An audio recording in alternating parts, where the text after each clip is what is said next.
जादुई साबुन। दोस्तों, आज जो कहानी मैं आपको सुनाने वाली हूँ उसका नाम है जादुई साबुन। सुमन एक गांव में अपनी माँ शीशा के साथ रहती थी। यहाँ लोग बहुत ज्यादा गरीब थे। शीशा दूसरों के घर में काम करके मुश्किल से सुमन की कॉलेज की फीस भरती थी। शीशा चाहती थी कि उसकी बेटी एक कामयाब इंसान बने। अपनी माँ को इतनी मेहनत करते देख सुमन को बहुत ज्यादा बुरा लगता था। एक दिन शीशा जब अपने काम पर जा रही थी तो सुमन ने उन्हें रोककर कहा, माँ, आपको क्या जरूरत है लोगों के घरों पर इतना ज्यादा काम करने की?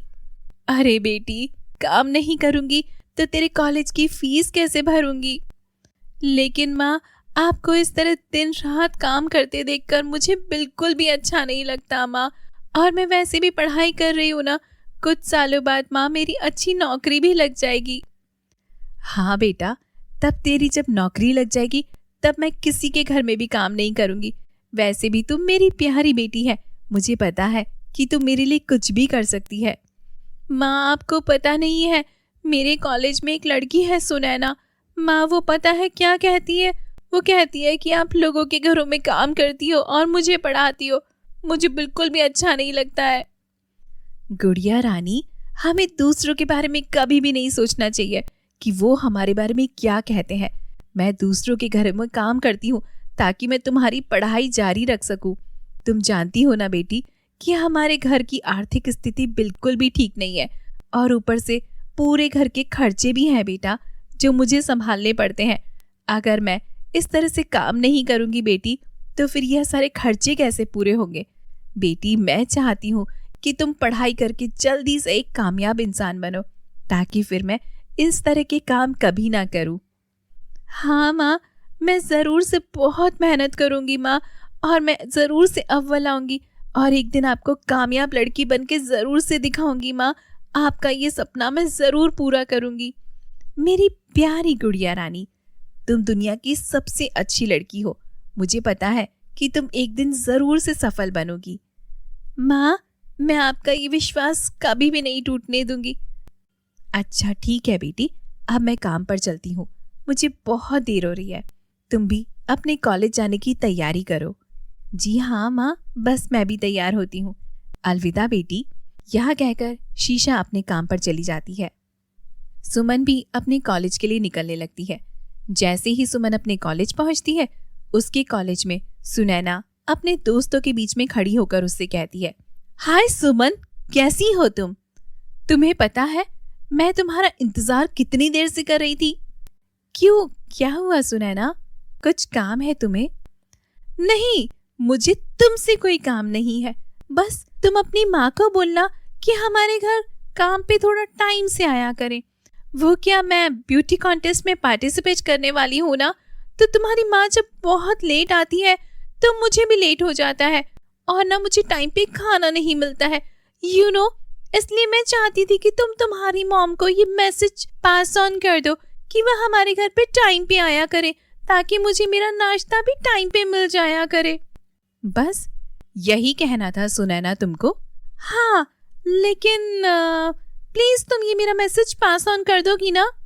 सुनैना, मेरी माँ तुम्हारे घर पे रोज काम करने के लिए आती है। अगर तुम मेरी माँ को डायरेक्ट कह देती तो थोड़ा अच्छा होता ना। वो तो रोज तुम्हारे घर आती है, तो फिर तुम मुझे यहाँ पर क्यों कह रही हो? सुनैना की बातें सुनने के बाद उसके दोस्त कहते हैं, क्या सुनैना, सुमन की माँ तुम्हारे घर पे काम करती है? सीरियसली? सुमन, बताओ ना, तुम्हारी माँ हमारे घर पे नौकरानी है। सुनैना अपनी सहेलियों के साथ हंसने लगती है। सुमन को सुनैना की बातें बहुत बुरी लगती है और वो उस दिन क्लास में चली जाती है। सुमन पढ़ाई के साथ साथ सुंदरता में भी बहुत अच्छी थी, जिस वजह से सभी प्रोफेसर उसे बहुत ज्यादा प्यार करते थे और अपने सभी काम सुमन को बोलते थे। एक दिन एक प्रोफेसर ने सुमन को अकेले देखा और उससे कहा, सुमन बेटा, तुम यहाँ क्लास के बाहर अकेली क्यों बैठी हो? सभी लड़कियां ब्यूटी कॉन्टेस्ट की तैयारी कर रही हैं। मुझे पता है मैडम, लेकिन मैं बस अपनी पढ़ाई पर ध्यान देना चाहती हूँ।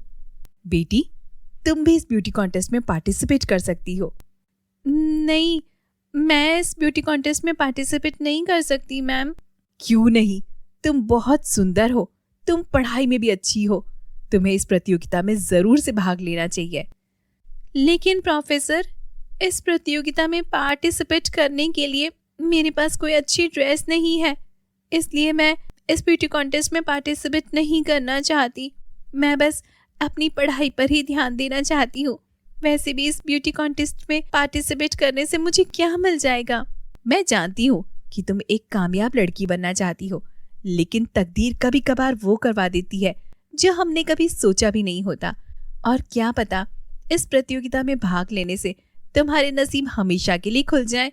और रही बात ड्रेस की, तो ब्यूटी कॉन्टेस्ट में पार्टिसिपेट करने वाली लड़कियों को कॉलेज खुद ही एक ड्रेस दे रहा है, वो भी बहुत सुंदर और रंग बिरंगी।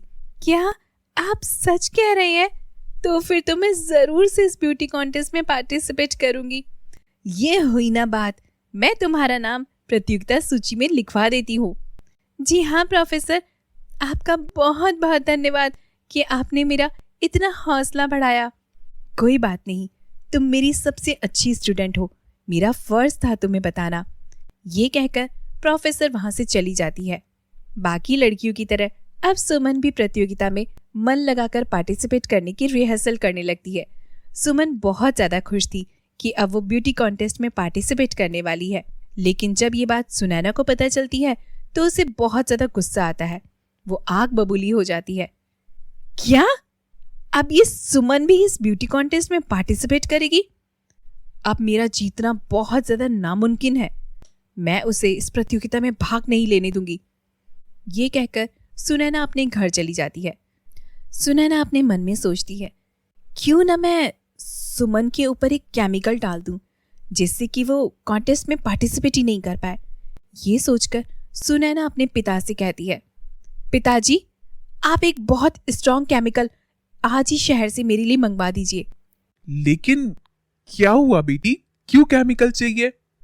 पिताजी, आप मुझसे कोई सवाल जवाब नहीं करिए, मुझे सिर्फ एक शहर से बहुत स्ट्रॉन्ग केमिकल चाहिए। क्या आप मेरी मदद कर सकते हैं? ठीक है बेटी, मैं आज ही तुम्हारे लिए शहर से एक केमिकल मंगवा देता हूँ।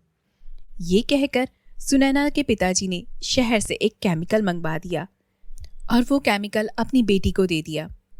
जिस दिन सौंदर्य प्रतियोगिता थी, उस दिन सुनैना ने वो केमिकल सुमन की पूरी ड्रेस के ऊपर डाल दिया। जैसे ही सुमन वो ड्रेस पहनती है तो उसे बहुत ज्यादा चुभन होने लगती है, उसे बहुत अजीब सा लगने लगता है। तभी सुमन अपने मन में सोचती है, ये मुझे इतनी चुभन क्यों हो रही है? चलो कोई बात नहीं, बस थोड़ी देर के बाद में मैं इस ड्रेस को उतार दूंगी, तब सब ठीक हो जाएगा। सुनैना सुमन की सारी बातें सुन रही थी कि उसे वो ड्रेस पहनने के बाद में चुभन हो रही है। सुमन को पता भी नहीं था कि उसके कपड़ों में केमिकल लगा हुआ है। ब्यूटी कॉन्टेस्ट शुरू हो गया था। एक एक करके सारी लड़कियां स्टेज पर आ रही थी। जैसे ही सुमन स्टेज पर आती है, वैसे ही सुमन को देखकर सभी लोग अचानक से हंसने लगते हैं। पूरे लोग उसका मजाक बनाने लगते हैं। सुमन को कुछ भी समझ में नहीं आ रहा था कि सारे लोग उसके ऊपर इतना जोर जोर से क्यों हंस रहे हैं। तभी प्रतियोगिता में शामिल एक लड़की सुमन से कहती है, अरे सुमन, ये तेरे चेहरे को क्या हुआ है? ये तेरे हाथों को देखकर छी, मुझे घिन आ रही है। तू कितनी गंदी लग रही है। ये तेरे हाथ पैर कितने गंदे हैं, छी। ये सुनते ही सुमन वहां से भागती हुई श्रृंगार रूम में जाती है और वहां जाकर वो खुद को आईने में देखती है। खुद को ऐसा देखकर उसे बहुत ज्यादा डर लगता है। अरे ये मुझे क्या हो गया? ये मेरे रंग रूप को क्या हो गया? तभी सुनैना वहां आती है और उस केमिकल के बारे में उससे सारी बातें बताती है। सुमन रोती हुई वहां से भाग जाती है और एक जंगल में चली जाती है और एक पेड़ के नीचे बैठकर जोर जोर से रोने लगती है। हे भगवान, मेरी क्या गलती थी कि मेरे साथ ऐसा हुआ? भगवान, मैंने किसी का क्या बिगाड़ा था? तभी उस पेड़ पर बैठी एक परी सुमन की सारी बातें सुन रही थी। वो सुमन से कहती है, सुमन बेटा, इसमें तुम्हारी कोई भी गलती नहीं थी। ये तो बस तुम्हारी सहेली सुनैना की वजह से हुआ है। तुम रो मत बेटी, मैं तुम्हारी मदद करने के लिए यहाँ पर आई हूँ। कौन है यहाँ पर? कौन है? घबराओ नहीं सुमन, मैं परीलोक की एक परी हूँ जो तुम्हारी इस मुश्किल का हल निकालने के लिए तुम्हारे पास आई हूँ। परी? क्या आप सच में परी हैं? हाँ सुमन, अब तुम्हें चिंता करने की कोई भी जरूरत नहीं है। मेरे पास तुम्हारी समस्या का उपाय है। क्या उपाय है परी जी आपके पास? ये कहकर परी सुमन को एक मायावी सुंदर साबुन देती है और कहती है, ये लो सुमन, यह मायावी जादुई साबुन है। जब तुम इस साबुन से नहाओगी तो तुम 3 गुना सुंदर हो जाओगी और तुम्हारे सारे घाव खत्म हो जाएंगे। परी, क्या आप सच कह रही हैं? हाँ, मैं सच कह रही हूँ। अब तुम रोना बंद करो, अपनी आंखें बंद करो। ये कहकर परी वहां से गायब हो जाती है और सुमन जब घर पर आती है तो अपनी माँ को सारी बातें बताती है और वो मायावी साबुन अपने शरीर पर लगाती है और देखती है, अरे इस साबुन से तो मैं बहुत सुंदर हो गई हूँ। आपका बहुत बहुत धन्यवाद परी जी। अगले दिन जब सुमन कॉलेज जाती है तो उसे बिल्कुल ठीक देखकर सुनैना उससे कहती है, अरे सुमन की बच्ची, तुम्हारे घाव ठीक कैसे हो गए? सुनैना, जो केमिकल तुमने मुझे दिया था और जो तुमने मेरे ऊपर लगाया था, मुझे बस उसका तोड़ मिल गया। और सुनैना, मुझे तुमसे एक बात कहनी है। जैसी हरकत तुमने मेरे साथ की है वैसी कभी भी किसी के साथ मत करना। मैंने तो तुम्हें माफ कर दिया, मगर अगर तुमने किसी और के साथ ऐसा किया तो कोई भी तुम्हें माफ नहीं करेगा, तुमसे इसका बदला जरूर से लेगा। तेरी इतनी हिम्मत सुमन की बच्ची कि तुम मुझसे जबान लड़ा रही है? अब तो मैं तुझे छोड़ूंगी ही नहीं। सुनैना और सुमन की ये सारी की सारी बातें उसकी दूसरी सहेलियां सुन रही होती हैं। तभी एक सहेली कहती है, क्या सुमन के कपड़ों पर सुनैना तुमने केमिकल लगाया था? छी, तुम किसी के साथ ऐसा कैसे कर सकती हो सुनैना? छी, हमें शर्म आती है तुम्हें अपनी सहेली कहते हुए। सुनैना, अब हम तुम्हारे साथ कभी भी नहीं रह सकते। आज के बाद हम सुमन के साथ रहेंगे, हम उसके साथ दोस्ती करेंगे। ये कहकर सारी की सारी सहेलियां सुनैना से दूर हो जाती हैं। अरे रुको, अरे रीमा, रीमा, रीमा, मीना, रुको, मीना रुको, शीमा, प्लीज मुझे छोड़कर मत जाओ, तुम मेरी सबसे अच्छी सहेलियां हो। सुनैना की कोई भी बात नहीं सुनता। सभी लड़कियां वहां से चली जाती हैं। कुछ समय के बाद कॉलेज में वापस से ब्यूटी कॉन्टेस्ट होता है, जिसमें वापस से सुमन पार्टिसिपेट करती है और इस बार सुमन वहां की विजेता बन जाती है। जब सुमन उस ब्यूटी कॉन्टेस्ट में पार्टिसिपेट करती है और ट्रॉफी लेकर अपने घर जाती है तो उसकी माँ को बहुत ज्यादा खुशी होती है। तो दोस्तों, ये थी हमारी आज की कहानी। इससे हमें क्या सीख मिलती है? इससे हमें ये सीख मिलती है कि हमें कभी भी किसी के साथ बुरा नहीं करना चाहिए। अगर हम किसी के साथ में बुरा करते हैं तो हमारे साथ बुरा जरूर से होता है। तो उम्मीद करते हैं दोस्तों आपको हमारी आज की कहानी पसंद आई होगी। अगर आपको हमारी आज की कहानी पसंद आई हो तो हमें कमेंट बॉक्स में जरूर से बताइएगा। और अगर आपने अभी तक हमारे चैनल को सब्सक्राइब नहीं किया है तो हमारे चैनल को तुरंत सब्सक्राइब कर लें, ताकि हमारी आने वाली ऐसी ही इंटरेस्टिंग स्टोरीज आपको सबसे पहले मिले। मिलते हैं अगली कहानी में, तब तक के लिए बाय बाय। दोस्तों, अगर आपको हमारी वीडियो अच्छी लगी हो तो वीडियो को लाइक करें और आने वाली कहानियों के लिए हमारे चैनल को सब्सक्राइब करें। मिलते हैं अगली वीडियो में, तब तक के लिए बाय बाय, गुड बाय।